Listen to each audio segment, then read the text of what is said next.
Good morning, you're watching BusinessWorld Live. I'm Danie, Laurel. Voters are expected to bear the brunt of another big-time oil price hike that affects today.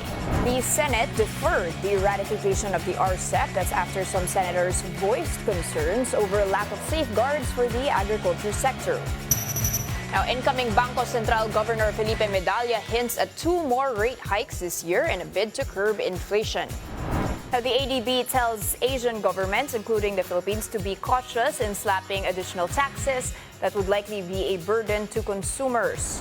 Grabe, Jess. I mean, we did talk about this with Stephen Cochrane earlier on. You know, just when we thought it was already dipping, take a look at this. It's a V-shaped and we're all back to those highs that we were seeing just a few weeks ago. And this, let's take a peek at our open here. And you can see that on the right side of my terminal. A bit of a pullback compared to yesterday. But still, when you take a look at the 3-day chart, we are still higher than we were doing just a few days ago, which was, of course, hitting the 7,200 levels. Here, quick peek at the big movers. You do have ICTSI leading the charge. It's up by 3.3%.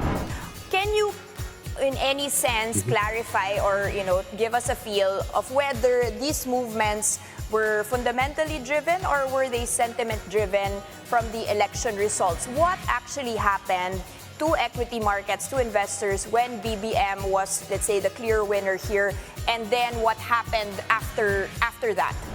What about the REIT space and how those REITs have been doing? Have they been delivering as was expected, particularly since there's still closures when you look at office spaces and people tenancies, POGOs leaving? Why the optimism still on REITs and commercial spaces? Alvin, general sentiment on the local bourse. Of course, during that election week, you had so many offshore issues also happening, particularly the Fed also, having a more aggressive stance here. Right now, as things have settled down, jitters are quelled for the moment, both offshore and hopefully onshore. How are you seeing us perform? Yeah, I wanted to add on to that, Asek, is it just a matter of timing, which means that we need to first strengthen our agriculture, sector internally, domestically, before we can start competing with the giants, as they call it? I think there's an elephant, which is China. We are the ant. Before we can even get to that point, I mean, no one's arguing that trade is good and beneficial in the future, but maybe not right now. You are correct. Timing is very important, and the timing is now.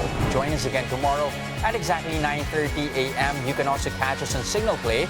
Register for a free account now at www.signalplay.com and stream One News live anytime, anywhere.